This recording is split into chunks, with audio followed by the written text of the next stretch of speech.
I've been a teacher for 5 years, and I think one of the biggest challenges that a teacher faces in a traditional classroom is having to deal with the different learning styles, as well as differentiating instruction so that they can reach out to all the different students in their one classroom.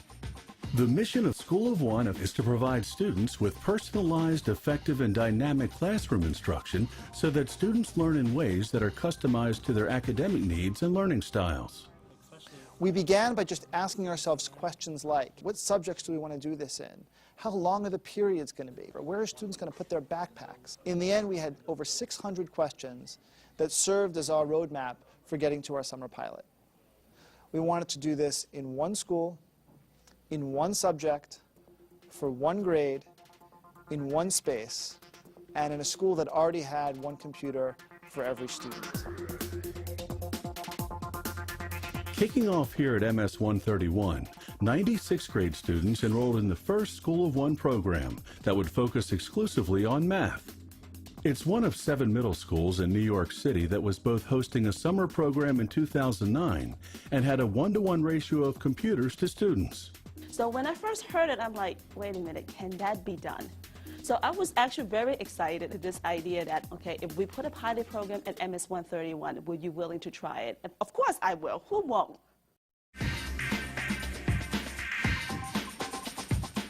The team began by carefully analyzing assessment data for each student in the program.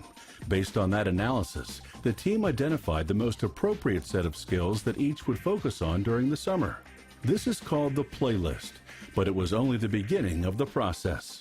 In order to gain a clear picture of the whole student, they took a lot of surveys, and a lot of this information went into their profile, from the data from their assessments, how well they did on the math tests, to personal surveys about likes and dislikes both in and outside the classroom. And all of these things were put together to form a profile. As the assessment team developed each student's individual playlist and learning profile, the content team began to source learning activities from several different partners. Lessons are offered through large group instruction, small group instruction, one-on-one tutoring, virtual teaching online, collaborative group activities, and educational software. By the first day of the program, over 1,000 lessons were in the system and ready for deployment.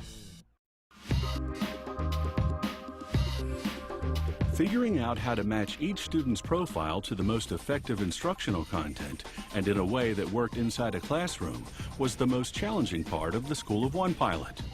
What makes this program special is the sort of the undergirding technology behind the program, which is this learning algorithm, which basically takes multiple data points from students and from teachers and from parents about students and comes out with basically an optimal learning schedule for each student each day. So what the learning algorithm does is it looks at it from a different angle. So it says, you know, James really likes to learn using basketball examples, and he is a really good, you know, he likes to learn visually. So we're able to take specific lessons that are catered to James and give them to him. The learning algorithm generates a unique schedule for each student each day that is projected on monitors located throughout the space. With the profile, the content, and the learning algorithm in place, the final challenge was working through all of the operations for the summer pilot. The School of One team worked with some of the country's top architects on the space requirements for both the summer pilot and for fitting within existing sites. Now it was time to convert the architectural renderings into plans.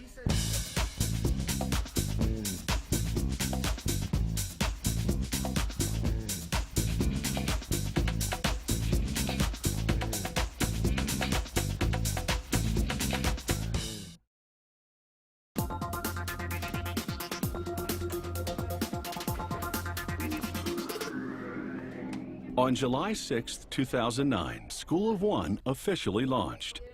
Students received an orientation to explain how School of One worked, learned how the space was organized, and received their own playlist. Each day, the process got easier and easier. My job last year was to check on the students' acuity scores, to try to figure out which performance indicators need to be taught, to assess them afterwards to figure out what they know, to plan the instruction, to provide the materials, and then to do the actual instruction. As a teacher today, what I experienced was being able just to focus on the delivery of instruction. Being a graduate student and a teacher-to-be, this is a perfect first place to start. I can actually have an opportunity in a smaller group to gauge reaction.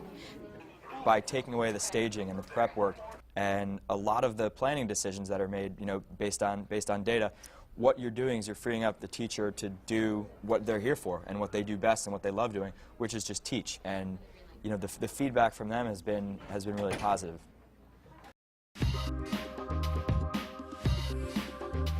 Math is kind of not my strongest subject, and it is hard. And being in this program, I noticed has helped me improve in my math, my division and everything else. I think that would be helpful in the future. I really do think I'm getting better in math because, like, my adding's getting better, and my division and my fractions are getting way better than it used to be. I think the idea is very grandiose. It's such an exciting and innovative way of teaching. It's the new generation of teaching. I mean, my biggest question is, how come this hasn't happened before? None of this matters if we don't deliver student outcomes. That's the ultimate barometer of success.